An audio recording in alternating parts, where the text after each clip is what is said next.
For a lot of us, the struggle to align ourselves with God's will is played out in our finances. It's where the real battle happens for so many of us. In my new series called Financial Insights, we will examine how faith and finances are viewed biblically.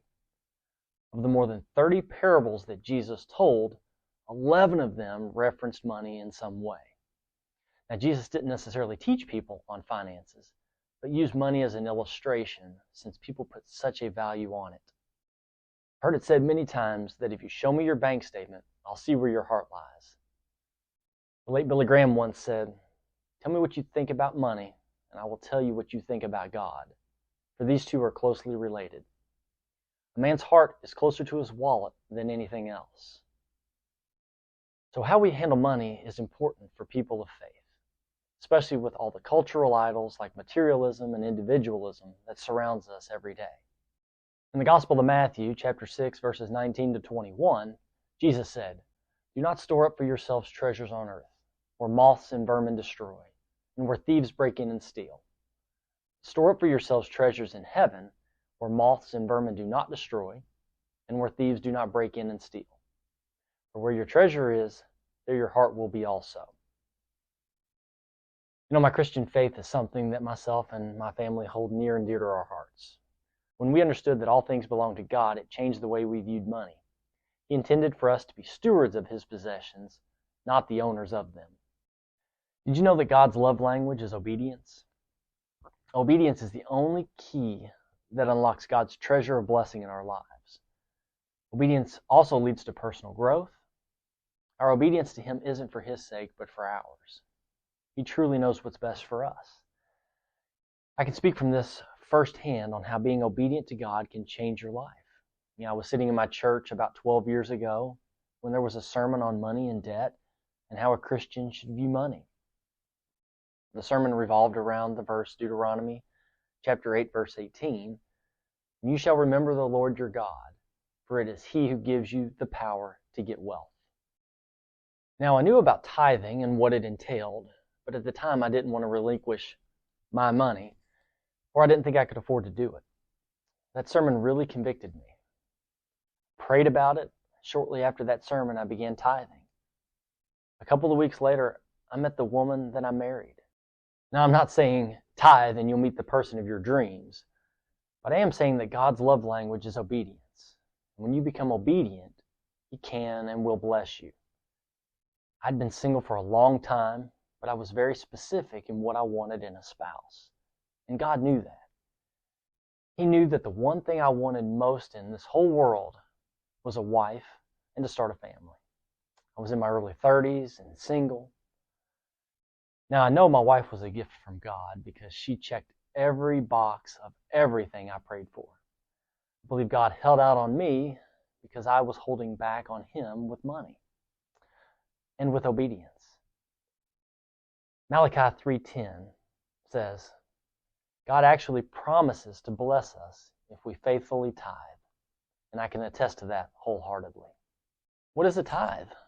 A tithe means a tenth in Hebrew.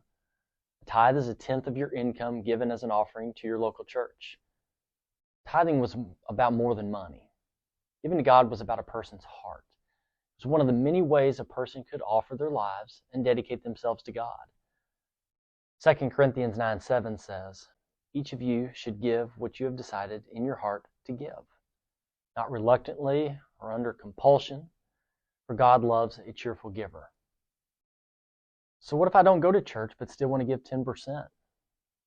I would say then do it. Technically, giving 10% of your income to anything other than the local church isn't really a tithe. However, it can be viewed as a really nice gift. There are plenty of ministries and organizations, probably in your area, that are doing great work and could benefit from your gifts. Should I tithe if I'm in debt? I've been asked this question a lot and heard it asked a lot. Tithing should still be a priority. I genuinely believe that by tithing, God will enable you to do more with the 90% than you could do with the full 100%. Meaning it'll cause more focus and place a bigger priority on your spending. I would also recommend revising your monthly budget to account for tithing. Start by setting aside 10% of your income for tithing at the very beginning. Then budget the remaining 90% for your necessities like mortgage or rent, insurance, utilities, childcare. Then the remaining money with non-essentials like entertainment and personal spending. I'll link one of my budgeting videos here. If you're in credit card debt, you shouldn't be using your credit card to give to the church. You can't give what you don't have. Continuing to tithe during difficult financial times, however, is an act of faith that God is bigger than our money problems. Giving encourages a grateful and generous heart and can help steer us away from being greedy or loving money too much. Another quote from Billy Graham said, "There is nothing wrong with men possessing riches. The wrong comes when riches possess men." Remember, tithing isn't for God's benefit. He doesn't need our money because it's all His anyways. Instead, tithing is a sacrifice. Giving a portion of our income, it reminds us to rely on God to meet our needs.